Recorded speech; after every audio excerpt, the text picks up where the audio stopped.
Students हम discuss करेंगे important news के बारे में। First news is regarding the one nation one election का जो कॉन्सेप्ट है उसके पर्सपेक्टिव से है।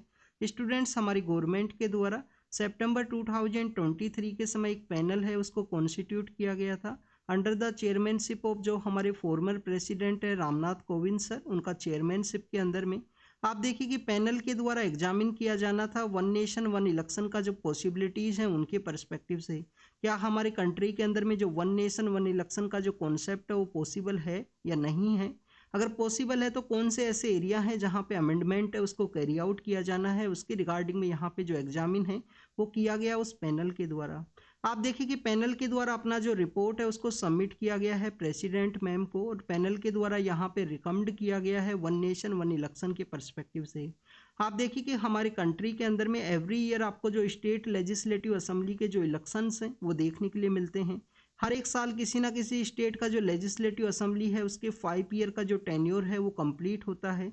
तो आप देखिए कि इलेक्शन साइकिल होने की वजह से जो मॉडल कोड ऑफ कंडक्ट है वो इस्टेब्लिशमेंट में आता है यहाँ पे स्टेट लेजिस्लेटिव असेंबली है उसके इलेक्शन के दौरान में। और मॉडल कोड ऑफ कंडक्ट आपको 2 to 4 मंथ के समय में देखने के लिए मिलेगा। 3 से 4 महीने है या 2 से 4 महीने का जो समय है उस समय में एक पॉलिसी पैरालिसिस का जो सिचुएशन है वो क्रिएट होता है। आप देखिए कि पॉलिसी पैरालिसिस क्या है कि सेंट्रल गवर्नमेंट के द्वारा कोई भी न्यू स्कीम है उसको नहीं अनाउंस किया जा सकता, क्योंकि मॉडल कोड ऑफ कंडक्ट के समय में आपको देखने के लिए मिलेगा कि सभी जो पॉलिटिकल पार्टी हैं, सपोज कीजिए जो पॉलिटिकल पार्टी अपोजिशन के अंदर है सेंटर के अंदर में, तो उस पॉलिटिकल पार्टी के लिए वो लेवल प्लेइंग फील्ड है वो क्रिएट नहीं करेगा अगर सेंट्रल गवर्नमेंट के द्वारा वहाँ पे कोई स्कीम है वो अनाउंस किया जाए। तो सभी पॉलिटिकल पार्टीज को यहाँ पे फ्री एंड फेयर इलेक्शन को कंडक्ट करना जो कि इलेक्शन कमीशन का एक रेस्पॉन्सिबिलिटी है, सभी को इक्वल प्लेइंग फील्ड हो, इसके रिगार्डिंग में कोई भी स्कीम है उसको नहीं इम्प्लीमेंट किया जा सकता है, नहीं अनाउंस किया जा सकता है मॉडल कोड ऑफ कंडक्ट के एग्जिस्टेंस में आने के समय में। तो आप देखिए कि वो पहले से जो पॉलिसी पैरालिसिस का जो सिचुएशन क्रिएट होता है उसी को अवॉइड करने के रिगार्डिंग में जो साइमल्टेनियस इलेक्शन है उसका डिस्कशन आपको देखने के लिए मिलता है समय समय पे। आप देखिए कि लॉ जो मिनिस्ट्री है उनके द्वारा भी यहाँ पे लॉ कमीशन है उसको कॉन्स्टिट्यूट किया गया था। लॉ कमीशन के द्वारा भी यहाँ पे जो साइमल्टेनियस इलेक्शन है उसकी पॉसिबिलिटीज़ है उसको एग्जामिन किया जाएगा। स्टूडेंट्स अगर हम बात करें यहाँ पे हमारे कंट्री के इंडिपेंडेंस के बाद में, तो आप देखिए कि 1952 के समय में फर्स्ट टाइम जो हमारे जनरल इलेक्शंस है वो कंडक्ट हुए थे। आप देखिए कि 1952 से लेकर 1968-69 का जो समय है उस समय तक आपको जो साइमल्टेनियस इलेक्शन है वो कंटिन्यूस देखने के लिए मिलेंगे। स्टेट लेजिस्लेटिव असेंबली और हमारा जो यहाँ पे लोकसभा के जो इलेक्शंस है वो साइमल्टेनियस वे में कंडक्ट किए जाते थे। बट आप देखिए कि 68-69 के समय में कुछ ऐसे स्टेट्स है वहाँ पे लेजिस्लेटिव असेंबली हैं उनके अंदर जो प्रेसिडेंट रूल है उसको इम्पोज किया गया, और प्रेसिडेंट रूल इम्पोज होने की वजह से जो इलेक्शन का जो साइकिल है उसके अंदर जो चेंजेस है वो आपको देखने के लिए मिले हैं। एक और पॉसिबिलिटी आपको देखने के लिए मिलती है स्टूडेंट्स कि आप देखिए कि 1965 से अर्लियर फेज के अंदर में आपको जो मल्टीपल पार्टी का जो कॉन्सेप्ट है हमारी कंट्री के अंदर में प्रेजेंट समय में, या आप देखिए कि जो रीजनल जो पॉलिटिकल पार्टीज जो इमर्ज हुई हैं 90s के एरा के बाद में, तो उस तरीके से आपको डिफरेंट टाइप का जो पॉलिटिकल पार्टी है वो भी नहीं देखने के लिए मिलता था। एक सिंगल जो पार्टी है उसी का जो डोमिनेशन है वो आपको देखने के लिए मिलेगा। तो उस समय में कुछ स्टेट लेजिस्लेटिव असेंबली है उनका जो साइकिल है उसके अंदर डिस्टर्बेंस क्रिएट हुआ। इसकी वजह से आप देखिए कि हमारे यहाँ पे जो कंप्लीट जो इलेक्शन साइकिल है उसके अंदर जो डिफरेंस है वो आपको प्रेजेंट समय में देखने के लिए मिलता है। जैसे कि अगर हम बात करें दिसंबर मंथ के बारे में, तो आप देखिए कि जो लास्ट ईयर का जो दिसंबर है उस समय में जो इलेक्शंस है वो कंडक्ट हुए थे हमारे जो 5 स्टेट्स हैं, जिसके अंदर में आपको जो तेलंगाना है वो देखने के लिए मिलेगा। तेलंगाना के अलावा आप देखिए कि राजस्थान है, मध्य प्रदेश है, छत्तीसगढ़ का एरिया है, नॉर्थ ईस्ट का भी एक स्टेट आपको देखने के लिए मिलता है। तो ऐसे 5 स्टेट्स के अंदर जो इलेक्शंस है वो कंडक्ट हुए। इसके अलावा स्टूडेंट्स अगर हम बात करें यहाँ पे नेक्स्ट ईयर के बारे में, तो आप देखिए कि किसी ना किसी स्टेट के अंदर जो इलेक्शंस है वो यहाँ पे कंडक्ट होंगे। तो पैनल के द्वारा 2029 के समय जब इलेक्शंस कंडक्ट हों तो स्टेट लेजिस्लेटिव असेंबली के जो इलेक्शंस हैं, स्टेट लेजिस्लेटिव असेंबली के इलेक्शंस के साथ में लोकसभा के जो इलेक्शंस है वो साइमल्टेनियस वे में यहाँ पे कंडक्ट किया जाए। उसके रिगार्डिंग में कॉन्स्टिट्यूशन के अंदर कुछ अमेंडमेंट है उसको कैरी आउट किया जाना है। आप देखिए कि हमारे यहाँ पे जो आर्टिकल 83 है जो हमारा लोकसभा का जो ड्यूरेशन है उसके पर्सपेक्टिव से है, और आर्टिकल 172 आपको यहाँ पे स्टेट लेजिस्लेटिव असेंबली का जो ड्यूरेशन है उसके रिगार्डिंग में जो अमेंडमेंट है उसको कैरी आउट किया जाना है। यहाँ पे 324 आर्टिकल ए के अंदर में 324 ए के अंदर में अमेंडमेंट के बारे में डिस्कस किया गया कि जो पंचायती राज इंस्टीट्यूशंस के जो इलेक्शन हैं, जो स्टेट इलेक्शन कमीशन के द्वारा कंडक्ट किए जाते हैं, अर्बन लोकल बॉडीज के जो इलेक्शंस हैं, तो उनको भी यहाँ पे विद इन द 6 मंथ के अंदर में कंडक्ट करना होगा आफ्टर द साइमल्टेनियस इलेक्शन के बाद में।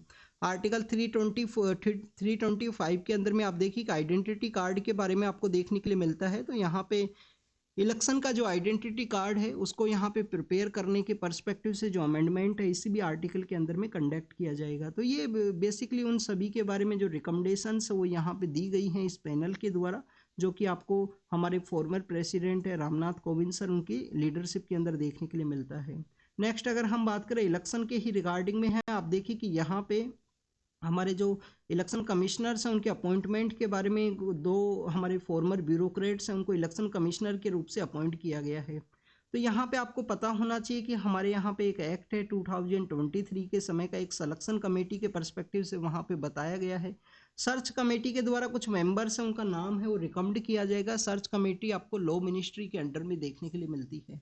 उसके बाद में आप देखिए कि 3 मेंबर्स का एक पैनल है। 3 मेंबर्स का जो पैनल है उसके रिगार्डिंग में भी काफ़ी ज़्यादा जो कंट्रोवर्सी है वो क्रिएट हुआ था।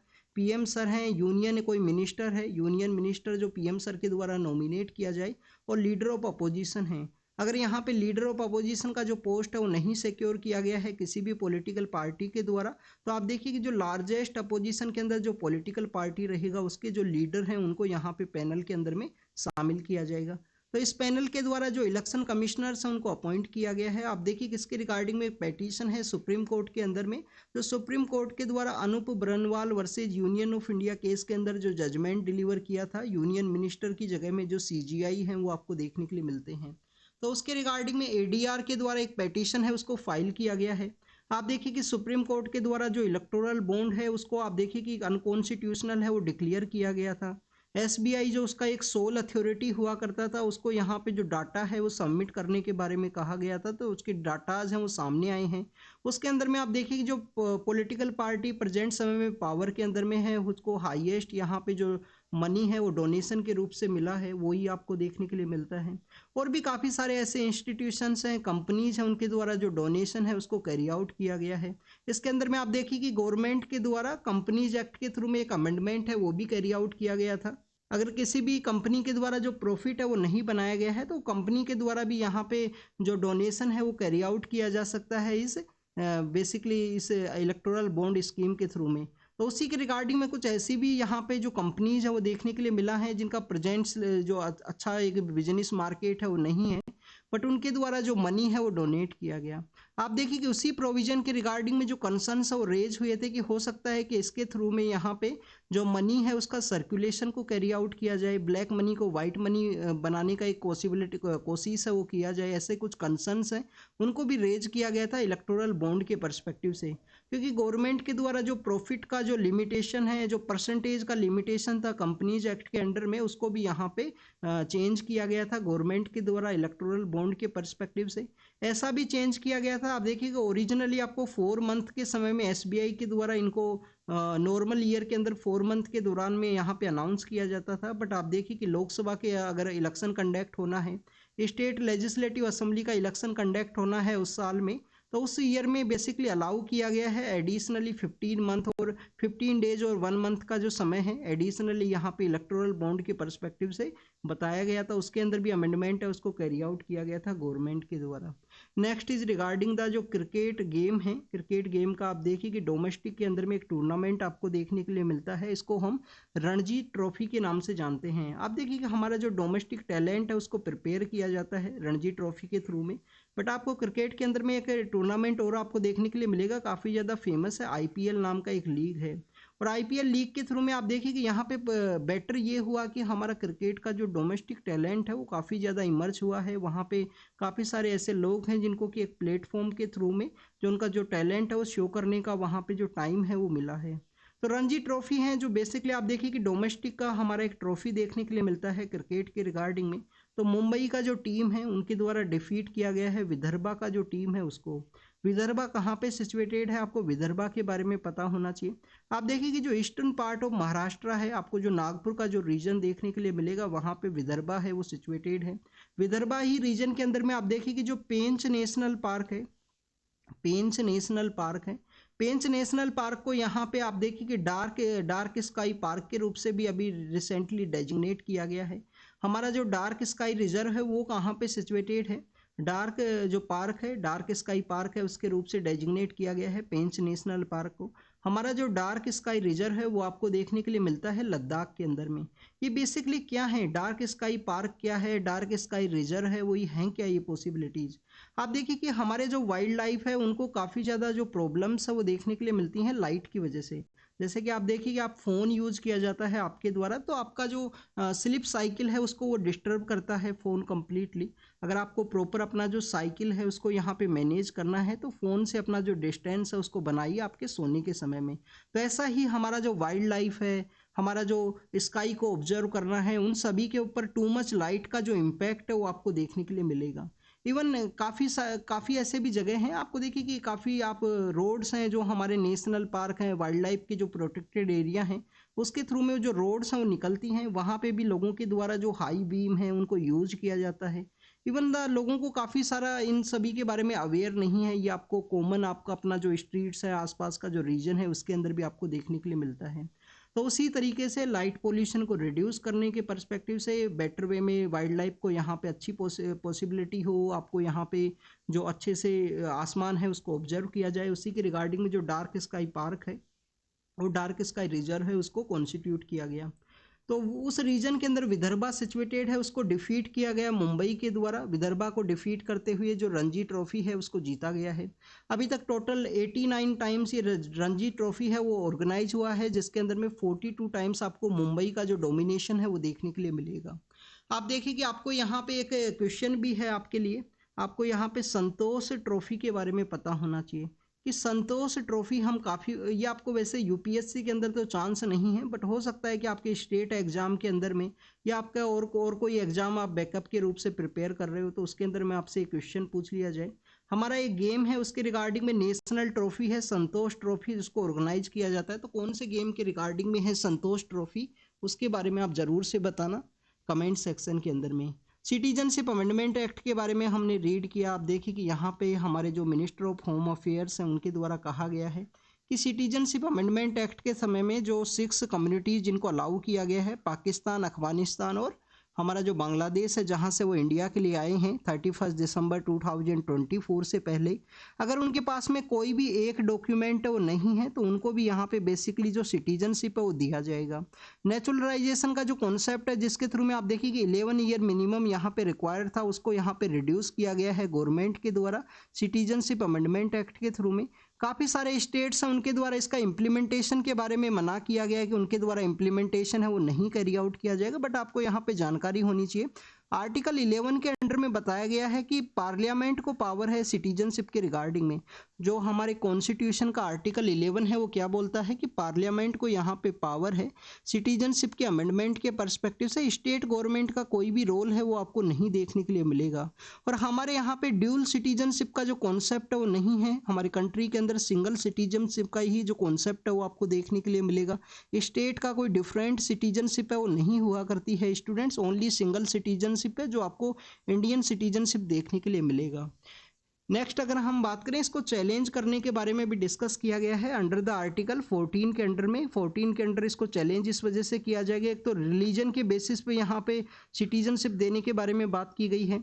एक आप देखिए कि ये जो इक्वलिटी का जो कॉन्सेप्ट है उसको ये वायलेट करता है, रिलीजन का जो डिस्क्रिमिनेशन है वो देखने के लिए मिला है। तो उसी के रिगार्डिंग में ऐसा चैलेंज करने के पर्सपेक्टिव से भी एक एडिटोरियल के अंदर में इसके बारे में मेंशन किया गया है। नेक्स्ट अगर हम बात करें स्टूडेंट्स, यहाँ पे यूएनडीपी के द्वारा रिपोर्ट निकाली जाती है ह्यूमन डेवलपमेंट इंडेक्स के पर्सपेक्टिव से। आप देखिए कि ह्यूमन डेवलपमेंट के अंदर इंडिया का 134 रैंक है वो देखने के लिए मिला है। अगर हम रिपोर्ट के बारे में डिस्कस करें स्टूडेंट्स, तो रिपोर्ट का यहाँ पे जो टाइटल है वो है ब्रेकिंग द जो ग्रिड लॉक है उसको ब्रेकिंग के बारे में बताया गया। इंडिया का जो लास्ट ईयर रैंक था वो 135 था, तो इंडिया के द्वारा एक रैंक है उसको इम्प्रूव किया गया है। टोटल अगर हम कंट्रीज़ के बारे में बात करें 193 या 191 के आसपास टोटल कंट्रीज़ हैं इस रिपोर्ट के अंदर में, जिनको एग्जामिन किया जाता है यूएनडीपी के द्वारा, यूनाइटेड नेशन जो डेवलपमेंट प्रोग्राम है उसके द्वारा। आप देखिए वो ह्यूमन डेवलपमेंट इंडेक्स है वो निकाला जाता है। आपको 3 पैरामीटर हैं वो देखने के लिए मिलते हैं इसके अंदर में आपको लाइफ एक्सपेक्टेंसी है, स्कूलिंग डेज है, ऐसे जो 3 पैरामीटर हैं वो आपको देखने के लिए मिलेंगे। आपको पैरामीटर्स के बारे में यहाँ पे रीड करना है ह्यूमन डेवलपमेंट इंडेक्स के पर्सपेक्टिव से। और आप देखिए कि मल्टी डायमेंशनल पॉवर्टी इंडेक्स के बारे में भी हम रीड करते हैं, बट वहाँ पे भी जो आपको जो 3 डायमेंशन यहाँ पे हैं ह्यूमन डेवलपमेंट इंडेक्स के अंदर में, सिमिलर 3 जो डायमेंशन है वो आपको यहाँ पे देखने के लिए मिलेंगे, जिसके अंदर आपको ईयर ऑफ स्कूलिंग है। इसके अलावा ईयर ऑफ स्कूलिंग के अलावा अगर हम बात करें लाइफ एक्सपेक्टेंसी है, उन सभी के बारे में बताया गया है। बट आप देखिए कि जो पैरामीटर्स तो सेम है, बट आपको जो इंडिकेटर्स हैं पैरामीटर्स के विद इन द इनसाइड जो इंडिकेटर्स आपको देखने के लिए मिलते हैं, उन इंडिकेटर्स को यहाँ पे डिफरेंट रखा गया है दोनों ही इंडेक्स के अंदर में। दोनों को अलग अलग इंस्टीट्यूशंस के द्वारा निकाला जाता है। तो यूएनडीपी का रिपोर्ट है, हमारे जो नाइबर कंट्रीज हैं उनके द्वारा काफ़ी अच्छा किया गया है, जिसमें आप देखिए कि श्रीलंका का जो रैंक है वो 78 है। श्रीलंका का रैंक है वो 78 है। चाइना का जो रैंक है वो 75 आपको देखने के लिए मिलेगा। आप देखिए कि भूटान का जो रैंक है 125 है, और बांग्लादेश का जो रैंक है वो 129 आपको देखने के लिए मिलता है ह्यूमन डेवलपमेंट इंडेक्स के अंदर में। नेक्स्ट अगर हम बात करें, रोडामाइन बी नाम का जो यहाँ पे एक डाई है जिसको यूज किया जाता है टेक्सटाइल सेक्टर के अंदर में। आप देखिए कि इस तरीके का आपको स्वीट्स आपने अपने चाइल्डहुड के अंदर में ज़रूर से ट्राई किया होगा। तो रिसेंटली तमिलनाडु गवर्नमेंट के द्वारा इन सभी जो कॉटन का जो यहाँ पे कैंडी हैं उनके ऊपर में देखिए कि यहाँ पे जो बैन है वो लगाया गया है। रोडामाइन बी जो बेसिकली एक डाइंग एजेंट है जिसको कि टेक्सटाइल सेक्टर के अंदर में यूज किया जाता है, तो उसको यहाँ पे जो कंजप्शन का जो सेक्टर है उसके अंदर में यूज किया गया है, तो उसी के पर्सपेक्टिव से यहाँ पे उसके ऊपर बैन है वो लगाया गया है। तमिलनाडु से पहले कर्नाटक के द्वारा भी यहाँ पे बैन लगाया गया था इस कॉटन कैंडी के ऊपर में बेसिकली। तो ये आपको पता होना चाहिए। रोडामाइन बी नाम का एक जो इंडस्ट्रियल डाई है उसको यूज किया गया है कलरिंग एजेंट के रूप से यहाँ पे, और ये हमारा जो हेल्थ है जो टिश्यू है उसके डैमेज के रिगार्डिंग में, सेल्स के डैमेज के रिगार्डिंग में एक एजेंट है वो देखने के लिए मिलता है। यहाँ पे आप देखिए कि उत्तर प्रदेश गवर्नमेंट का एक एडवर्टाइजमेंट आया था जिसके अंदर वहाँ पे एस्पिरेशनल जो डिस्ट्रिक्ट प्रोग्राम है उनका जो डेवलपमेंट है उसके पर्सपेक्टिव से कहा गया। एस्पिरेशनल डिस्ट्रिक्ट प्रोग्राम क्या है? आप देखिए कि हमारे कंट्री के कुछ ऐसे डिस्ट्रिक्ट्स हैं जो बैकवर्ड आपको देखने के लिए मिलते हैं। जैसे आप सपोज कीजिए हम हरियाणा के बारे में रीड करते हैं, बट हरियाणा के अंदर भी आपको एक एरिया है, मेवात का रीजन आपको देखने के लिए मिलेगा, नूहू है, फिरोजपुर झिरका है, ऐसे कुछ एरियाज आपको देखने के लिए मिलते हैं। आप देखिए कि वहाँ पे जो ह्यूमन डेवलपमेंट की जो क्राइटेरियाज है वो डिफरेंट आपको देखने के लिए मिलेंगे उन एरियाज के अंदर में। वहाँ पे जो पॉवर्टी है वो आपको हायर देखने के लिए मिलेगा, अनएम्प्लॉयमेंट है वो आपको काफ़ी ज़्यादा आपको देखने के लिए मिलेगा, और आप देखिए कि जो फैमिली का जो स्ट्रक्चर है वो भी आपको काफ़ी डिफरेंट आपको देखने के लिए मिलता है इन एस्पिरेशनल डिस्ट्रिक्ट प्रोग्राम्स के अंदर में। तो गवर्नमेंट के द्वारा कोलोब्रेशन के पर्सपेक्टिव से कोऑपरेशन, कोलोब्रेशन एंड कन्वर्जेंस है उसको कैरी आउट किया जा सके, 3C का एक कॉन्सेप्ट है, उसी के रिगार्डिंग इनका जो डेवलपमेंट है उसको किया जा सके एस्पिरेशनल डिस्ट्रिक्ट प्रोग्राम्स के अंदर में जो लॉन्च किया गया था। तो आपके हर एक स्टेट के अंदर में कोई ना कोई एस्पिरेशनल डिस्ट्रिक्ट प्रोग्राम है वो देखने के लिए मिलते हैं। यहाँ पे उत्तर प्रदेश गवर्नमेंट का जो एडवर्टाइजमेंट था जिसके अंदर में 1 डिस्ट्रिक्ट 1 प्रोग्राम के बारे में भी कहा गया है। आप देखिए कि हमारी गवर्नमेंट के द्वारा 2020 के समय में आत्मनिर्भर भारत का जो कॉन्सेप्ट है उसको लॉन्च किया गया था। उसी समय में 1 डिस्ट्रिक्ट 1 प्रोग्राम के बारे में भी डिस्कस किया गया कि कंट्री के अंदर में हर एक डिस्ट्रिक्ट का एक जो प्रोडक्ट है उसको प्रमोट करना है, जिससे कि हमारे यहाँ पे जो आपस में आत्मनिर्भरता है, सेल्फ रिलायंस है, उसको हम अचीव कर सकें, और लोकल फॉर वोकल का जो कॉन्सेप्ट है उसको भी यहाँ पे प्रमोट कर सकें। तो आप देखिए कि जो बलरामपुर डिस्ट्रिक्ट है उसके अंदर में यहाँ पे फूड प्रोसेसिंग इंडस्ट्री है उसको बताया गया है एडवर्टाइजमेंट के अंदर में कि बलरामपुर का अंदर में जो फूड प्रोसेसिंग है पल्सेज का उसको बताया गया है। चंदौली के अंदर में आप देखिए कि जो जरी जरदारी का जो कॉन्सेप्ट है उसको कहा गया है। चित्रकूट के अंदर में यहाँ पे जो वुडन टॉयज हैं उनके बारे में कहा गया है। आपको टॉयज इंडस्ट्री के बारे में भी पता होना चाहिए। हमारे यहाँ पे अलग अलग छोटे छोटे ऐसे डिस्ट्रिक्ट्स हैं, एरियाज हैं, सिटीज़ है जहाँ पे काफ़ी जो फेमस हमारे जो एंशियंट टूल्स जो टॉयज हैं वो हुआ करते थे।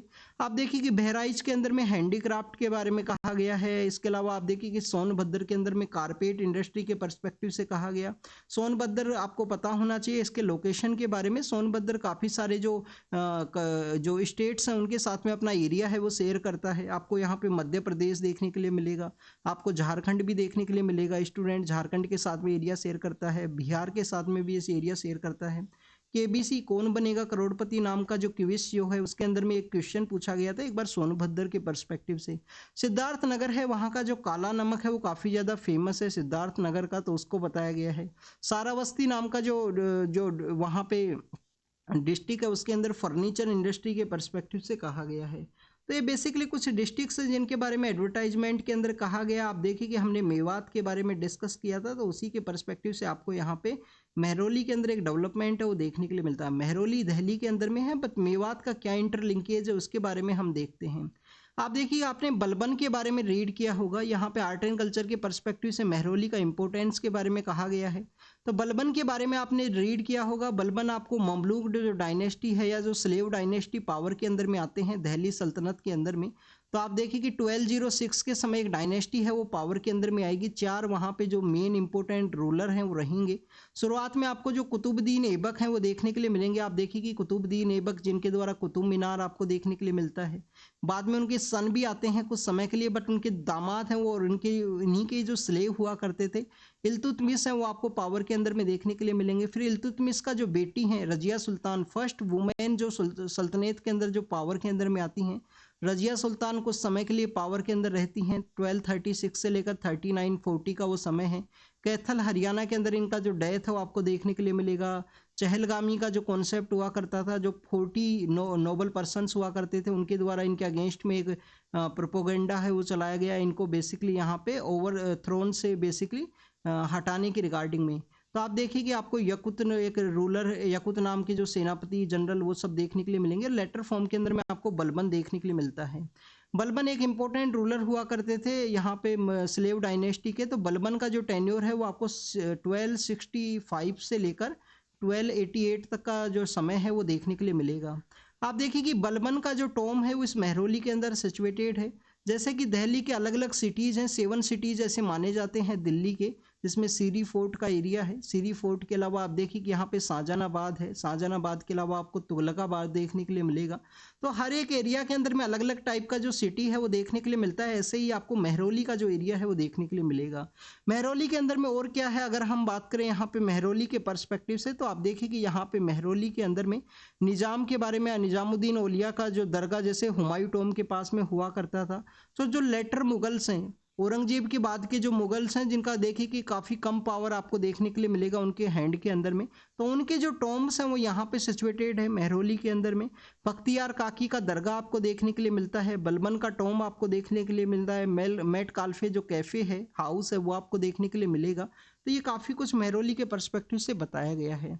हमारी गवर्नमेंट के द्वारा रूरल एरिया के जो सेल्फ हेल्प ग्रुप हैं, रूरल एरिया के जो सेल्फ हेल्प ग्रुप हैं उनको बेसिकली ड्रोन का जो ट्रेनिंग है, वुमेन्स को ड्रोन का जो ट्रेनिंग है वो देने के बारे में कहा गया था।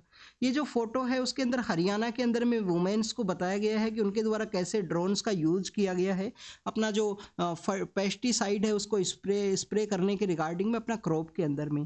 तो आप देखिए कि गवर्नमेंट के द्वारा नमो ड्रोन एक दीदी स्कीम है उसको लॉन्च किया गया। पायलट लाइसेंस है वो प्रोवाइड किया जाता है। DGCA के द्वारा, Director General of Civil Aviation के द्वारा 15,000 रूरल एरिया के अंदर में जो सेल्फ हेल्प ग्रुप है वहाँ पे वुमेन्स हैं उनको सेलेक्ट किया गया है। और इफ्को के द्वारा यहाँ पे जो ये इलेक्ट्रिसिटी का जो रिक्शा है वो भी दिया जाता है इस स्कीम के अंडर में। तो आप देखिए कि ड्रोन दीदी है, लखपति दीदी का जो कॉन्सेप्ट है वो रूरल एरिया के अंदर में वुमेन को एम्पावरमेंट करने के पर्सपेक्टिव से इनको लॉन्च किया गया। भूटान के द्वारा एक प्रोजेक्ट है उसको लॉन्च किया गया था कि गेलपू नाम का जो सिटी है जो कि हमारा आसाम जो स्टेट है उसके साथ में अपना एरिया शेयर करता है, तो कार्बन न्यूट्रल सिटी है उसको डेवलप किया जाएगा। भूटान के जो पॉलिटिकल लीडर हैं वो इंडिया का विजिट के लिए भी आने वाले हैं। तो आप देखिए कि उनके द्वारा इंडिया का जो सपोर्ट है उसके पर्सपेक्टिव से इसको डिस्कस किया जाएगा। प्रेजेंट अगर हम ग्लोबल ऑर्डर के बारे में बात करें तो प्रेजेंट समय में आप देखिए कि काफ़ी सारे कंट्रीज़ के द्वारा यहाँ पे जो मल्टीपल जो डैम प्रोजेक्ट है, इरिगेशन के प्रोजेक्ट हैं, बड़ी बड़ी जो सिटीज़ है वो डेवलप हो रहे हैं। बट उस समय में आप देखिए कि भूटान के द्वारा यहाँ पे एक कार्बन न्यूट्रल सिटी है उसको डेवलप करने के बारे में कहा गया। इंडिया के साथ में बॉर्डर शेयर करता है तो इंडिया का एक इंपॉर्टेंस रोल है वो आपको देखने के लिए मिलता है। और आप देखिए कि भूटान एक क्रॉस रोड के ऊपर भी सिचुएटेड है। हमारा इंडिया का जो एक्ट ईस्ट पॉलिसी है, हमारे इंडिया का जो एक्ट ईस्ट पॉलिसी है जो कि 2014 के समय स्टार्ट किया गया था गवर्नमेंट के द्वारा, आप देखिए कि 1991 के समय में आपको लुक ईस्ट पॉलिसी है वो देखने के लिए मिलती है।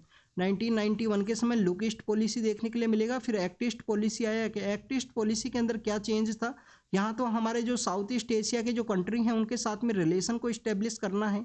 यहाँ पे चेंज ये है स्टूडेंट्स एक्ट ईस्ट पॉलिसी के अंदर में कि हमारे जो नॉर्थ ईस्ट के स्टेट्स हैं उनको एज ए मेन पिलर रखना है। यहाँ पे मेन पिलर किस तरीके से रखना है, कोई भी यहाँ पे एग्रीमेंट है उसको साइन किया साउथ ईस्ट एशिया की कंट्री के साथ में, तो एक कम से कम एग्रीमेंट ऐसा होना चाहिए जिससे कि नॉर्थ ईस्ट के स्टेट के अंदर में कोई प्रोजेक्ट है वो वहाँ पे डेवलप हो, वहाँ पे कनेक्टिविटी का बूस्ट हो। तो आप देखिए कि जो भूटान है वो एक बिटवीन द क्रॉस रोड के अंदर सिचुएटेड है। इंडिया के द्वारा इस एरिया के अंदर में आप देखिए कि आपको अलग अलग जो प्रोजेक्ट हैं वो देखने के लिए मिलते हैं। ट्राइलेटरल हाईवे हैं, मोटर व्हीकल एक्ट भी आपको देखने के लिए मिलेगा जिसके अंदर BBIN का एक प्रोजेक्ट है, बांग्लादेश, भूटान, इंडिया और नेपाल, जिसके अंदर भूटान के द्वारा इसको मना कर दिया गया था। ट्राइलेटरल हाईवे आपको देखने के लिए मिलेगा। और भी काफ़ी सारे यहाँ पे कनेक्टिंग के जो प्रोजेक्ट्स हैं इस एरिया के अंदर सिचुएटेड है, तो उन्हीं के पर्सपेक्टिव से यहाँ पे डिस्कस किया गया है। नेक्स्ट अगर हम बात करें कोंगो के बारे में, कोंगो आप देखिए अफ्रीका का सेकेंड लार्जेस्ट आपको जो कंट्री है वो देखने के लिए मिलता है। और कोंगो का जो ईस्टर्न पार्ट है वहाँ पे M23 नाम के जो आपको रिबेल ग्रुप है वो देखने के लिए मिलेगा। आपसे हमने टेलीग्राम चैनल के ऊपर भी ये क्वेश्चन पूछा था, M23 बेसिकली क्या है, तो एक रिबेलियन का जो ग्रुप है वो आपको देखने के लिए मिलता है। आप देखिए कि 2009 के समय ये स्टार्ट हुआ था, 2012 के समय इसका जो डोमिनेशन है वो आपको देखने के लिए मिलेगा। M23 बेसिकली डेट मीन्स था कि मार्च 23 का वो दिन था जिस दिन वहाँ पे जो एक्टिविटीज़ हैं वो कैरी आउट किए गए थे इस रेबल ग्रुप के द्वारा। आपको कोंगो का लोकेशन है वो ज़रूर से देखना। और आप देखिए कि कोंगो एक एरिया से जो कोस्टल एरिया है वो भी देखने के लिए मिलता है। कोंगो के अंदर में डेमोक्रेटिक जो रिपब्लिक ऑफ कोंगो है उसका एक एरिया है जो वेस्टर्न पार्ट है वो बेसिकली वहाँ पे ओशियन के साथ में अपना एरिया है वो शेयर करता है। इसके नाइबर कंट्रीज के बारे में देखना, कोंगो के अंदर एक कोंगो रिवर है वो भी फ्लो करती है। और जो इक्वेटर नाम का जो हमारा लाइन है, इक्वेटर नाम का जो लाइन है उसको 2 टाइम्स कट किया जाता है उस कोंगो रिवर के द्वारा। हमने क्विज नंबर जो फर्स्ट है प्रीलिम्स 2024 के रिगार्डिंग में, उसके अंदर हमने इसके बारे में रीड किया है कि कौन कौन सी रिवर्स हैं उनके द्वारा हमारी ये जो लाइन्स हैं उनको कट किया जाता है। आप देखिए कि हमारा जो कैंसर, जो ट्रॉपिक ऑफ कैंसर है उसको किसके द्वारा कट किया जाता है, माही रिवर के द्वारा। राजस्थान के अंदर वो एंटर करती है, मध्य प्रदेश से ओरिजिन करती है और फिर वापस से गुजरात के अंदर चली जाती है, तो उसके द्वारा ट्रॉपिक ऑफ कैंसर को कट किया जाता है। इक्वेटर को कट किसके द्वारा किया जाता है, कोंगो रिवर के द्वारा, जिसको कि हम जेयर रिवर के नाम से भी जानते हैं। और आपको कैप्रिकॉर्न के बारे में आप कमेंट सेक्शन के अंदर बताना, ये आपका होमवर्क है कि कैप्रिकॉर्न के द्वारा किसको कट किया जाता है। अगर नहीं पता है तो क्विज नंबर 1 का जो डिस्कशन है उसको जाके देखिए, हमने काफ़ी डिटेल से वहाँ पे काफ़ी कुछ डिस्कस किया है। नेक्स्ट अगर हम बात करें तमिलनाडु के अंदर में जो ट्रैफिक नाम का इंस्टीट्यूशन है, आप देखिए कि हमारे यहाँ पे wild life crime control bureau है वो भी आपको देखने के लिए मिलता है, जिसको कि 2007 के समय में वाइल्ड लाइफ प्रोटेक्शन एक्ट 1972 को अमेंड करते हुए इस्टेब्लिश किया गया था। वाइल्ड सेक्टर के अंदर में कोई भी इलीगल एक्टिविटी को कैरी आउट किया जाता है तो उस समय में इनका जो वर्क है, जो ट्रैफिक का wild life crime control bureau का जो वर्क है वो आपको देखने के लिए मिलता है। हमारे जो कोस्टल स्टेट्स हैं वहाँ पे आप देखिए कि ये बताया गया है कि वेल्स के जो शार्क के कुछ बॉडी पार्ट्स हैं जिनको कि इलीगल वे में सेल किया गया है, उसी के पर्सपेक्टिव से यूरेशियन एशिया की जो यूरेशियन के जो कंट्रीज हैं उनके साथ में यूरेशियन इकोनॉमिक जो यूनियन के जो कंट्रीज हैं उनके साथ में इंडिया के द्वारा जो रिलेशन है उसको इस्टेब्लिश किया जाएगा। फ्री ट्रेड एग्रीमेंट इंडिया के द्वारा डिस्कस किया जाएगा।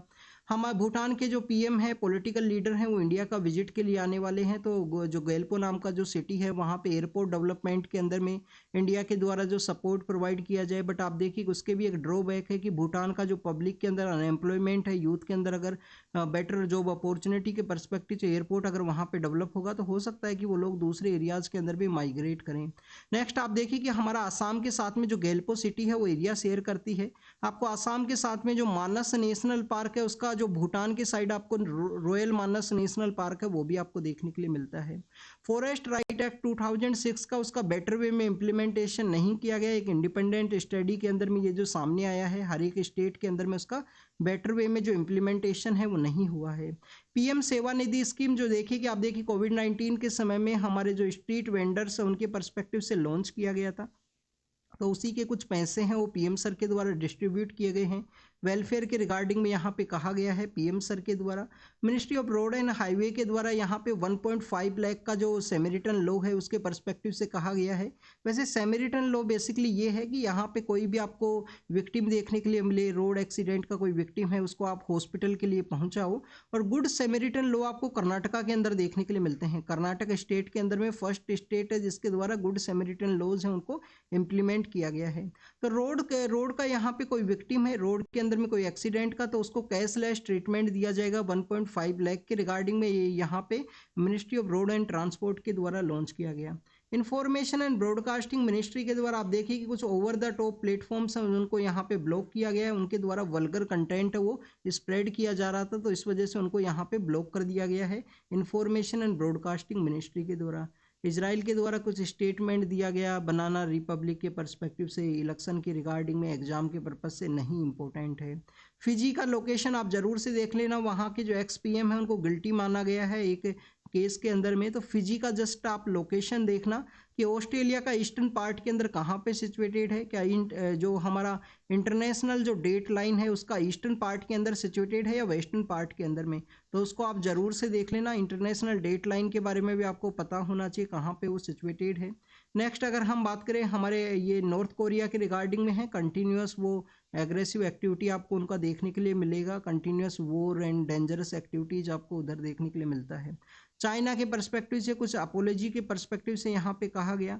चाइना और यूएस का जो टिकटॉक बैन है उन सभी के रिगार्डिंग में है, एग्जाम के पर्पज से इंपॉर्टेंट नहीं है। इंडिया में ऑलरेडी ये बैन हो चुका है पहले ही।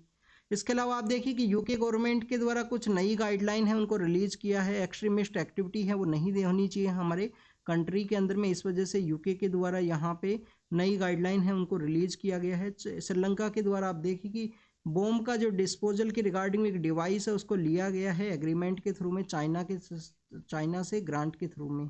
तो this is all the information related to the today's newspaper. आप इसको रीड कीजिए, रिवाइज कीजिए, जो भी इंफॉर्मेशन आपको मिला हो उसको नोट डाउन जरूर से कीजिए और रिवीजन पे जरूर से ध्यान दीजिए। रिवीजन आपको जरूर से आना चाहिए। महरौली के बारे में डिस्कस किया, यहाँ पे हमने किसके बारे में देखा, यहाँ पे बलबन के बारे में देखा। तो आप देखिए कि एक चीज़ बताना भूल गए थे, यहाँ पे मेवात के बारे में यहाँ पे हमने एस्पिरेशनल डिस्ट्रिक्ट प्रोग्राम के पर्सपेक्टिव से देखा था। तो बलबन जब पावर के अंदर में थे तो जो मेवाती पीपल्स हैं उनका आपको डोमिनेशन देखने के लिए मिलेगा। दिल्ली के जो आउटस्कर्ट्स के एरिया हैं वहाँ पे उनके द्वारा लूटपाट की जाती थी। बलबन इंडियन जो मुस्लिम्स हैं उनको पसंद नहीं किया करते थे, बाहर से आए हुए थे इंडियन मुस्लिम्स को ये पसंद नहीं किया करते थे। आप सतीश चंद्रा का बुक जब रीड करोगे तो उसमें आप देखना इनके द्वारा आयरन एंड ब्लड का जो पॉलिसी है उसको भी अडोप्ट किया गया था। मेवाती जो पर्सन्स हैं उनके द्वारा, मेवात रीजन से जो बिलोंग करने वाले पर्सन्स हैं उनके द्वारा जो एक्टिविटी को कैरी आउट किया जाता था उनको भी इनके द्वारा पनिश किया गया था, कंट्रोल किया गया था। नवरोज का जो ईयर हम सेलिब्रेट करते हैं उसको भी इन्होंने इम्प्लीमेंट किया था इंडिया के अंदर में। और आप देखिए और भी काफ़ी सारे जो रिफॉर्म्स है वो लाए गए थे। इनके द्वारा एक मिलिट्री डिपार्टमेंट है जिनको कि हम दीवाने अर्ज के नाम से जानते हैं, दीवाने अर्ज, जो बलबन के द्वारा स्टार्ट किया गया था। काफ़ी फेमस रूलर थे, उलग खान इनका ओरिजिनल नेम आपको देखने के लिए मिलता है। तो ये आज का इन्फॉर्मेशन था। Thank you students, thank you very much.